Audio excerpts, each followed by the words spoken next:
Hi everybody, welcome to English for You. I'm Pat. And I'm Mike. And today we're talking about the important art of giving people useful feedback, constructive criticism.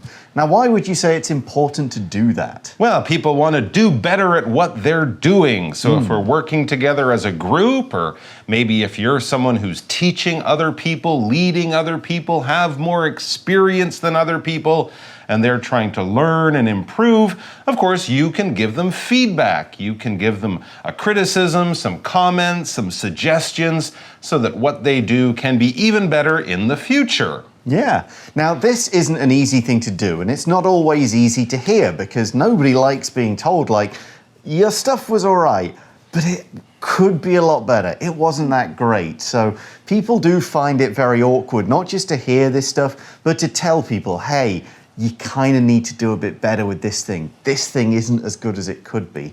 So the purpose of this article is to look at some different ways that you can do it, different tactics you can use, and it's kind of almost about an attitude to take to approach the idea so that giving feedback and receiving it is something that works for everybody and not, oh no, I'm getting a review at work next week. My boss is going to be mean, and the boss is thinking, oh, I don't want to have to tell this person that all their stuff's no good. So it's difficult for both sides, and let's read through the first day of this article to find out what we can do to make the experience better. Reading. Build up, don't beat down. The art of giving constructive criticism. There's nothing worse than putting a considerable amount of effort into your work and then getting told it was awful. While no one expects everything they do to be perfect, there's a right way and a wrong way to give them feedback. Constructive criticism encourages people to improve so they can get better results in the future. There are several ways to give constructive criticism. One of the most popular is called the sandwich method. Start by saying something positive. Next, focus on areas that require improvement. Finally, end the feedback with another slice of positive comments. One benefit of this method is that it allows you to praise and encourage good things as well as fix problems. It's important to consider your language when giving feedback. Make sure you're focusing on the work or the situation, not the person. Instead of saying, you left some details out of your report, say, some details were missing from your report. People are more likely to take your feedback on board if they feel you're trying to help them rather than attack them.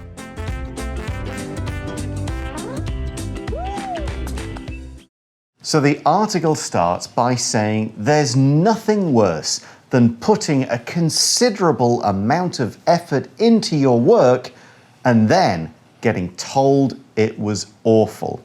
So we've got a few different things to look at in this sentence, a couple of important vocabulary words, but first let's take a moment to check out today's language in focus.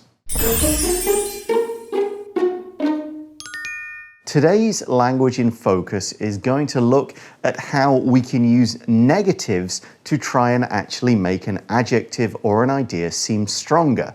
If we say there's nothing worse than, we're saying it's the worst thing. So we're using a negative with a comparative adjective to make it seem strongest, like a superlative term. If we say there's nothing worse than, this is the worst thing. There's nothing better than means this is the best thing. There's nothing better than eating spicy hot pot on a cold day. That means that's the best thing you could do. You could also say there's nothing like, meaning there is really no other comparison. This is the best thing. There's nothing like relaxing on the beach, means this is a great thing to do. You could also say there's nothing worse than showing up at work to finally realize it's a public holiday. So again, we're using a comparative adjective, but with a negative like nothing, in order to make a superlative sentence and say, this is the best or worst thing. So here we're saying there's nothing worse than putting a great deal of effort into something for no reward. Yeah, that can be very frustrating because when you put effort into something, this phrase just means you're trying hard to do something. It could be a lot of physical effort. You'd have to put a lot of effort into carrying a piano up some stairs, but it can also be mental energy or just time as well. You'll have to put a lot of effort in if you want to learn Japanese in 6 months, or you put a lot of effort into learning the piano or a violin or a musical instrument. It just means you're trying hard, both by spending time, by using your energy, using your brain power, that kind of thing. And we also had the adjective considerable. We talked about putting in considerable effort, which is even more than just putting in effort. Yeah, that's because the word considerable means a lot of something, a large amount of something. If something costs a considerable amount of money, it's a lot. If you think of the verb to consider, that means it makes you think. So, wow, that is a lot of money. That's making me stop and thinking about it. We could say it takes a considerable amount of time to fly from Europe to Australia. It takes a lot of time. It's not a quick trip. And yeah, if you put in considerable effort, if you work really hard on something, and then somebody else tells you, I'm sorry, that just wasn't quite good enough, you would feel awful. Absolutely. Awful is really bad, kind of like terrible or horrible or just really, really bad. Something can be awful. You can feel awful if you hurt your friend's feelings or if you're just feeling sick that day. There can be awful things on TV that you don't want to watch. If that book you're reading is awful, then maybe you won't even finish it because it's just a really, really bad book. For example, what is that awful smell? Are you eating stinky tofu in your bedroom again? I can't help it. I love that stuff. Yeah, but why do you have to have the durian milkshake too? Wow. Oh, they both smell awful. It's the combination that's so good. So yeah, it does feel bad when people say all your hard work didn't actually produce anything worthwhile. Yeah. Now, there is another way to think about it, which is while no one expects everything they do to be perfect, there's a right way and a wrong way to give them feedback. So yeah, if I come in and I do some work, maybe it's one of my first times doing it or something like that, I don't always expect it's going to be perfect. It's not going to be amazing. But if someone came and just told me, that's no good, I'd feel awful. But if someone came and told me, this could be better, and here's why, and here's what you could do next time, that I wouldn't feel so bad about. And that's why this is all about giving feedback in the right way. Feedback, as we mentioned in our introduction, it's commentary, it's criticism on something that somebody has done, an action they've performed. You could give criticism on some kind of class talk, a performance, say someone does a song for a talent show or something like that. I'm sure you've all seen those singing shows on TV when the judges are like, well, this was good, but this wasn't so good. I liked how you did this. It could be on something you've written for school or for work or just anything you do and you say, so, how was it? What did you think? You expect to get feedback. Here's another example. So, now that you've tried the food at my new restaurant, can you give me some helpful feedback? And the word helpful is pretty key there. Yeah, absolutely. So I just want to know, what do you think of the food? What did you like? Also, what didn't you like? And if you know about cooking, maybe you can make some suggestions to improve those things you didn't like, and then I can do better in the future. Back to the article, it says constructive criticism or constructive feedback encourages people to improve so that they can get better results in the future. Absolutely. And in that sentence and in the whole idea of what we're talking about in this article, constructive is a very, very important and useful adjective because something constructive is helpful. To construct something, when we have construction workers constructing a building, they're building a building. They're putting up a building and doing a lot of hard work to finish that job and have a nice building in the end.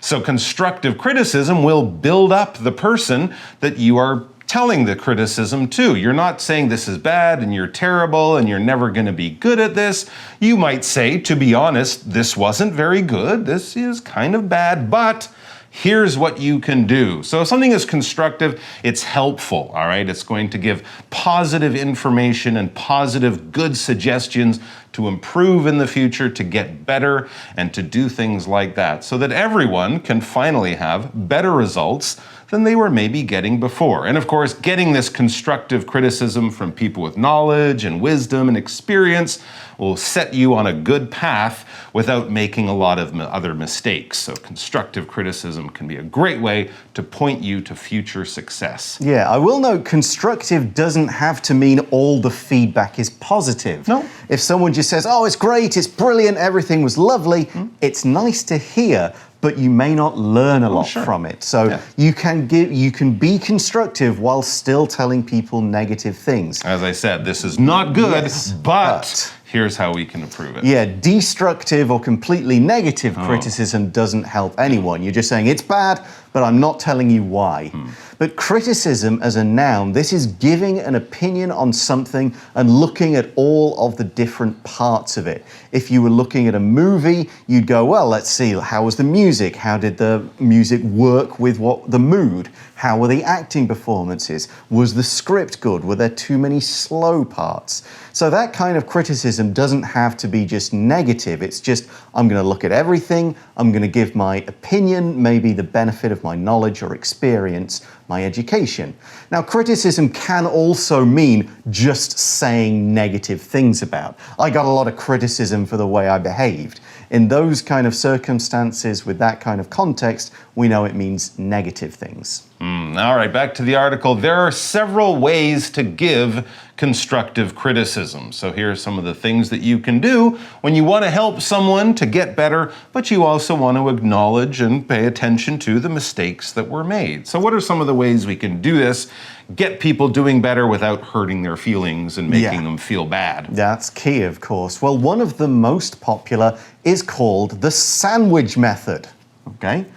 Sandwich. Yeah, exactly like a sandwich. So that was really bad, but I made you a delicious sandwich. Feel better. That might help. That might help, but that won't. It's structure. Yeah, that won't really guide you to the next thing. It'll just give you a nice snack. So how do we do the sandwich method of constructive criticism? Well, like a sandwich, it's made up of several layers. Start by saying something positive. So this is the good stuff. Wow, that was really good. I really like this. I thought you did a really good job on that. And this one was really, really special, really well done. All right, so I've said some good things, so now you're feeling good about what you did. And then what happens? Well, next, focus on areas that require improvement. Now, we will look at, there are ways, again, to do this in the right way, but yes, you do have to bring up the negative stuff. You can't just pretend it doesn't exist. You have to focus on it and shine a light on it to go, what can we do here?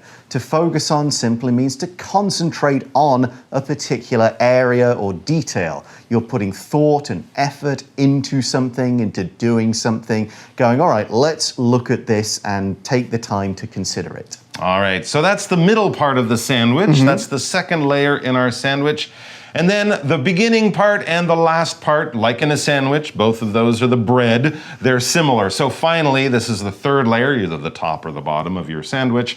Finally, end the feedback with another slice of positive comments. Not another slice of bread, another slice of positive, good stuff that talks about the things that you like, the things that were done well, the things that they should continue to do because they don't need to be improved. So right in the middle there, that's the important stuff. That's where you can learn your lesson.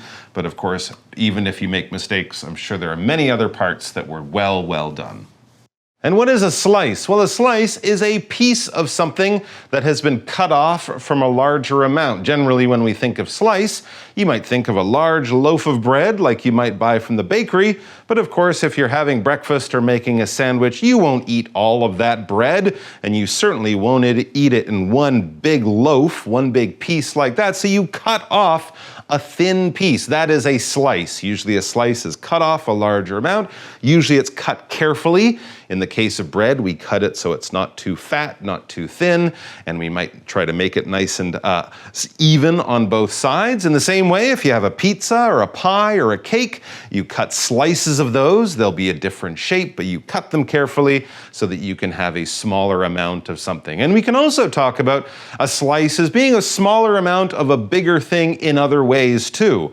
If I talked about a slice of a story I'm reading, I might just be describing one part of that story, one bit of action in that story, or a slice of your day might be your lunchtime or your coffee break or your trip to work in the morning, just that one small part of a larger thing. For example, everyone in this small business owns a slice of the company, so they make money when the company does. Or, to talk about slice as a cut off part of food, do you want one slice of my famous sugar pie or two? So we said finish with a second slice or a second piece or another few positive comments. A comment is just a remark that's either said or written in response to something. Go on almost any social media site, you might see a post and then people will leave their comments to say, this is what I think, I like this, maybe I disagree with this. They're all comments. Comments are often people's opinion, what they think, but it's usually a reaction to something that's come before. Right, so this sandwich method, you're kind of mixing in the good news with the not so good news. And as the article explains, one benefit of this method is that it allows you to praise and encourage good things as well as fix problems. So you're not focusing on only the good things, which won't really help you improve, or only the bad things, which will make you think you're terrible and the whole thing was a bad job, when really it was just a small part. So you can focus on things and get good benefits from mixing up both the good and the bad. And what is a benefit? A benefit is basically something good, something positive, something helpful, something that you want or like or would look for in a situation. When we talk about why you should do things, and here's a good reason to do something, it's a benefit of doing that thing. There's a great benefit in brushing your teeth 3 times a day. You'll probably have healthy teeth, and you probably won't have any problems at your next dentist visit.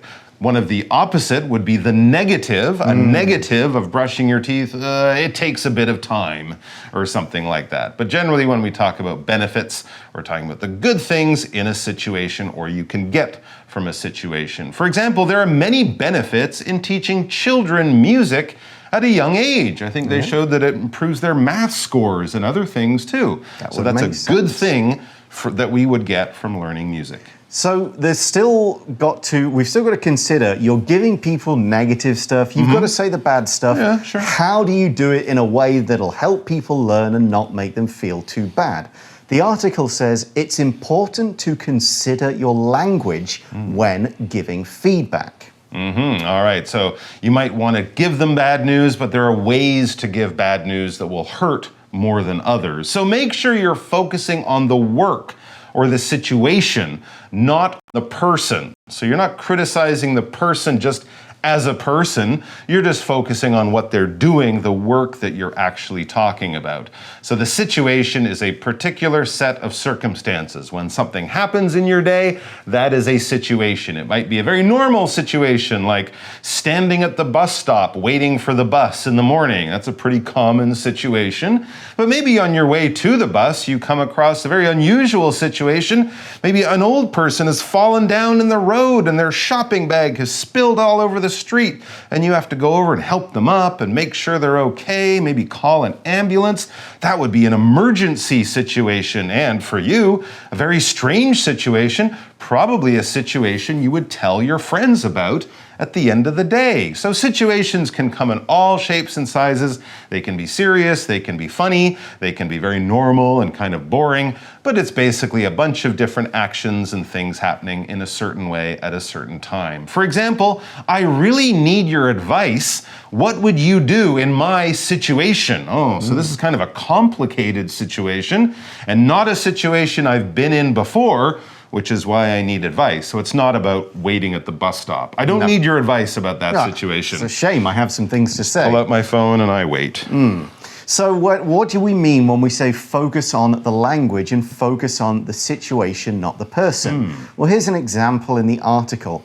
Instead of saying, you left some details out of your report, say, some details were missing from your report. So we're focusing not on yes, there were details missing, but not because you did it, just say the details were gone. So it's kind of making it almost more of a passive sentence. Let's take a look at that phrasal verb, leave out. So to leave out means to remove or forget something from a piece of work, a speech, a report, a story, something else. Now, it could be deliberate, you have chosen to leave it out, or it could be accidental, you simply forgot to put it in. So why should we use our language in that way? Interesting. Often when we say you, people immediately feel like they're being attacked, like they're being criticized, like you don't like them for some reason.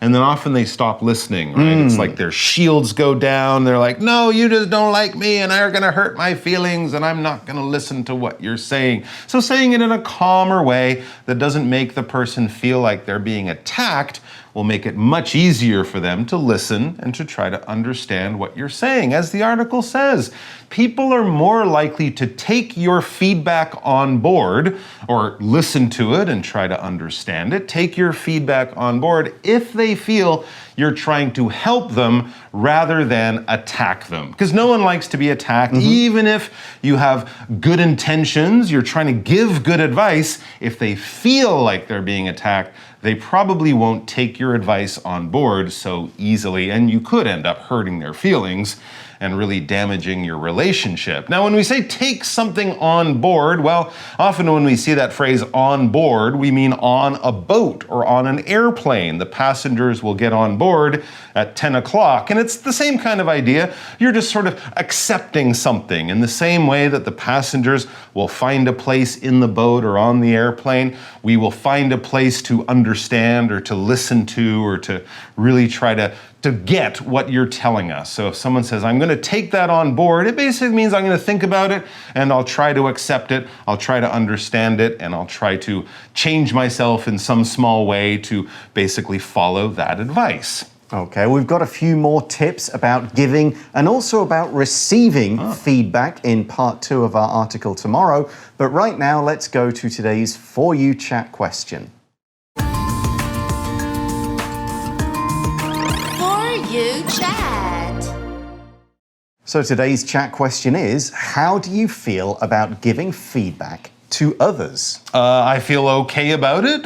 You know, often it really is up to the person who is getting the feedback as to whether they're willing to listen to it. Sometimes people's feelings get hurt. Sometimes they feel they're losing face or something. So as long as the people are willing to listen to the feedback, I think it's a good thing to do. And I love to get feedback from people. Too often I feel people just say, oh, it was fine, when you know they're not really happy, but they won't tell you. They're not willing to give feedback. So I think giving it and getting it can both be great benefits. How about you? Yeah, it's something that I certainly would have felt more awkward about when I was younger. As you get older, you start to do a few more things. I have to give feedback to some of my fellow writers as part of my day job. Sometimes I have written my own things to try and get them published, and people will read them and say, oh, this worked, this didn't work. And so over the sort of 5-10 years of those particular experiences, now I feel like, oh, feedback, it's pretty normal. No one's trying to be mean, no one's trying to be difficult, we're all working towards the same goal. And if I go in with that attitude about helping others, like, let's all try and reach this thing and make the best thing possible, then I'm pretty sure that they will at least listen to me and they won't feel as though I am attacking them. So yeah, it took a while, but now I'm in a position where I feel, yeah, I'm okay doing it. Doesn't bother me. But what about you guys? How do you feel when you have to give, if someone in your class gives a speech and you have to judge it, how do you feel about doing that? Awkward? Okay? Well, you can have a chat and join us tomorrow for part 2 of the article. See you then. Bye for now. Vocabulary Review. Considerable. After a considerable effort, the delivery men were able to get the refrigerator up the stairs to the 5th floor. Awful. Yesterday was fun, but the weather was awful. It was cold and rainy all day. Feedback. The feedback from my teacher helped me write better essays. Slice. The boss gives each employee a small slice of the company's profits every year. Benefit. Being close to nature is one of the benefits of living in the countryside. Situation. Billy's parents separated, which stopped them from fighting. His home situation has since become more peaceful and stable. 智慧小补帖 Constructive. Criticism. Comment.